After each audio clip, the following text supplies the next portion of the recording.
అందరికీ నమస్కారం। ఈరోజు నెల్లూరు పట్టణంలో విక్రమసింహపురి యూనివర్సిటీలో ఇక్కడ జాతీయ సాఫ్ట్బాల్ కాంపిటీషన్స్ చివరి రోజు రేపుంటే ఈరోజు ఈ కార్యక్రమానికి ఆహ్వానించిన వీసీ గారికి, రిజిస్ట్రార్ గారికి, అలాగే విక్రమసింహపురి యాజమాన్యానికి ప్రతి ఒక్కరికి ధన్యవాదాలు। ఈరోజు సాఫ్ట్బాల్ అనేది ప్రపంచవ్యాప్తంగా మంచి ప్రాచుర్యం పొందిన క్రీడ। అది ఈరోజు సుమారు 97 జట్లతో పురుషుల విభాగంలో, అలాగే 94 జట్లతో మహిళల విభాగంలో ఈరోజు ఇక్కడ జాతీయ స్థాయిలో ఇక్కడ మన నెల్లూరు పట్టణంలో నిర్వహించుకోవడం మనందరికి గర్వకారణం। అలాగే క్రీడల పట్ల మన పిల్లలైతే మనమైతేనే అవగాహనతో ఉండాలి। ప్రభుత్వాలు కూడా ఈరోజు క్రీడలకు సపరేట్గా కోటాని ఇవ్వడం జరిగింది। దానిలో భాగంగానే ఆంధ్రప్రదేశ్లో కూడా ఉద్యోగ అవకాశాల్లో 3% కేటాయించడం చాలా గర్వకారణం। రేపు రాబోయే డిఎస్సిలో కూడా రాష్ట్రంలో 16,400 ఉద్యోగాలు ఫిలప్ చేస్తూ ఉంటే కేవలం క్రీడాకారులకే 3% అంటే 450 పోస్టులు వస్తున్నాయంటే ఒకసారి గమనించాలా। కేవలం చదివే కాదు, మన బిడ్డలను క్రీడల పట్ల కూడా ప్రోత్సహిస్తే తప్పకుండా వాళ్ళకు భవిష్యత్తులో సెటిల్మెంట్ అయ్యేదానికి ఉద్యోగ అవకాశాల్లో కూడా మంచి అవకాశం ఉంటుంది। కాబట్టి రాబోయే తరాలకు ఒకటే చెప్తున్నాం, గౌరవ ముఖ్యమంత్రి చంద్రబాబు నాయుడు గారి నాయకత్వంలో ఆంధ్ర రాష్ట్రంలో క్రీడాభివృద్ధి జరుగుతూ ఉంది। ముఖ్యంగా మన రాష్ట్రంలో ఇట్లా యూనివర్సిటీస్కు రాష్ట్ర ప్రభుత్వం ద్వారా రాబోయే కాలంలో ఇలాంటి ఈవెంట్స్ జరుపుకునేదానికి కూడా ఇక్కడ స్టేడియంస్ అయితేనేం, అలాగే క్రీడా వికాస కేంద్రాల నిర్మాణంలో కూడా మా యొక్క తోడ్పాటు ఉంటుంది। తప్పకుండా క్రీడాభివృద్ధికి రాష్ట్ర ప్రభుత్వం అలాగే sports authority of Andhra Pradesh university యాజమాన్యం తోడు ఉంటుందని తెలియజేసుకుంటూ సెలవు తీసుకుంటున్నా। జై హింద్। మనందరికీ తెలుసు, గౌరవ ప్రధానమంత్రి నరేంద్ర మోడీ గారు గత 15 సంవత్సరాలుగా ఎంతో ఓర్పుతో భారతదేశం అభివృద్ధి చెందాలా, యావత్ ప్రపంచంలోనే ఇప్పుడు అగ్రగామిగా ఎదుగుతున్న తరుణంలో పాకిస్తాన్ వాళ్ళ దుశ్చర్యలను, ఆగడాలను ఎండగడుతూ యావత్ భారతావని ఏకతాటిపై వస్తూ ఉన్నారు। పాకిస్తాన్ యొక్క ఆగడాలకు ప్రపంచమంతా చూస్తూ ఉంది। ఈరోజు అమెరికా అయితేనే, రష్యా వంటి దేశాలు కూడా పాకిస్తాన్ చేసింది తప్పు అనడం। ముఖ్యంగా ఒకటే చెప్తున్నాం, రాజకీయ పార్టీలకు అతీతంగా భారతదేశం గడ్డపై పుట్టిన ప్రతి ఒక్క భారతీయుడు కోరుకునేది ఒకటే, భారతదేశం కేవలం సాఫ్ట్వేర్ రంగంలోనే కాదు అన్ని రంగాల్లో ముందుండాలా। దానిలో భాగంగానే మన గాంధీ గారు చెప్పినట్టు శాంతియుత మార్గంలోనే ఇన్ని రోజులు పయనించాం।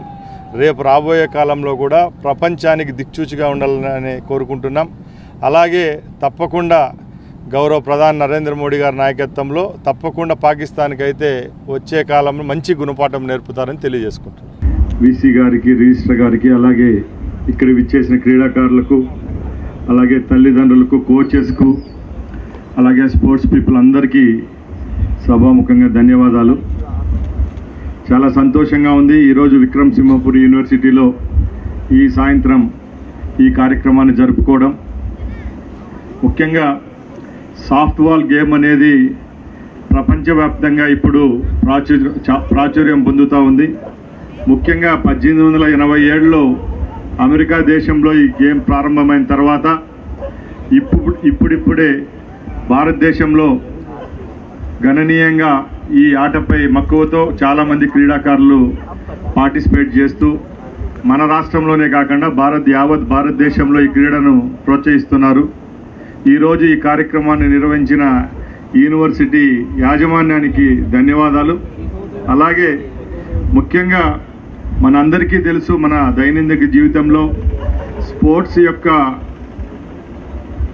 ఇంపార్టెన్స్ చాలా ఉంటుంది। ముఖ్యంగా మన పిల్లలైతేనే రేపు రాబోయే కాలంలో స్పోర్ట్స్ అనే దానికి ఎంత ప్రిఫరెన్స్ ఇవ్వాలో ఇప్పుడు రోజు చూస్తున్నాం।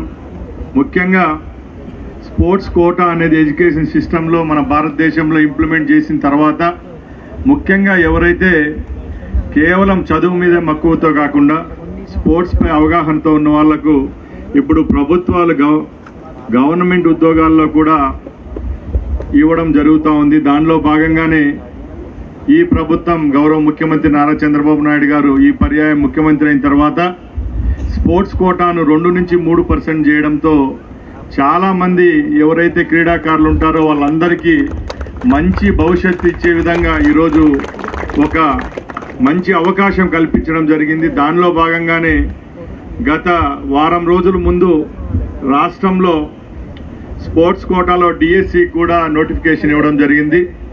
దానిలో 16,400 ఉద్యోగాలు కల్పిస్తే కేవలం మన స్పోర్ట్స్ పిల్లలకు ఎవరైతే స్పోర్ట్స్ కోటా వాళ్ళకే 470 పోస్టులు వస్తున్నాయంటే ఒకసారి గమనించాలా.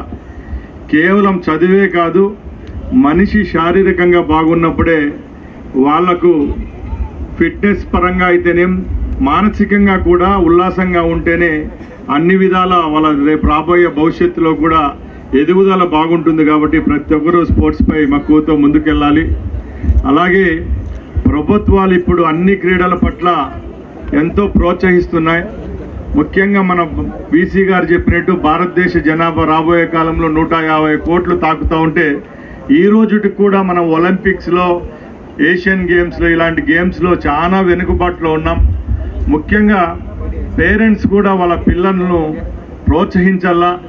ముఖ్యంగా ఈ స్పోర్ట్స్ పై అవగాహన కల్పిస్తే భారతదేశం కేవలం క్రికెట్లోనే కాకుండా ముఖ్యంగా ఇలా సాఫ్ట్ బాల్ అయితేనేం, కబడ్డీ అయితేనేం, హాకీలో అయితేనేం ఇలాగా మంచి క్రీడల్లో ప్రోత్సహించి మనకుండే జనాభాకు తగ్గట్టు మెడల్స్ సాధిస్తే మన దేశం యొక్క కీర్తి పతాకాన్ని యావత్తు ప్రపంచంలో ఎగరవేసే విధంగా మంచి జరుగుతుంది. దానిలో భాగంగానే ఆంధ్రప్రదేశ్ ప్రభుత్వం కూడా ఇప్పుడు గౌరవ ముఖ్యమంత్రి చంద్రబాబు నాయుడు గారు ఎవరైతే నేషనల్ అలాగే ఇంటర్నేషనల్ గేమ్స్ ఒలింపిక్స్లో ఎవరైతే పథకాలు సాధిస్తారో వాళ్ళ కోసం కూడా అన్ని రాష్ట్రాలతో పోలిస్తే మన రాష్ట్రంలో ప్రైజ్ మనీని కూడా 7 కోట్ల రూపాయలకు పెంచడం జరిగిందంటే ఒకసారి గమనించాలా. తప్పకుండా ఇక్కడ ఉండే చాలా మంది క్రీడాకారులు మన ఆంధ్రప్రదేశ్ నుంచి యావత్ భారతదేశం నుంచి వచ్చినారు. కాబట్టి రాబోయే కాలంలో మీ అందరికి చక్కని భవిష్యత్తు ఉంటుందని తెలియజేసుకుంటూ, అలాగే ఈ సువర్ణ అవకాశాన్ని కల్పించిన యాజమాన్య విక్రమసింహపురి యాజమాన్యానికి మరొక్కసారి ధన్యవాదాలు తెలియజేసుకుంటూ ఈ కార్యక్రమం ఇంత విజయవంతం చేసిన మీ అందరికీ థ్యాంక్స్ చెప్పుకుంటూ సెలవు తీసుకుంటున్నా.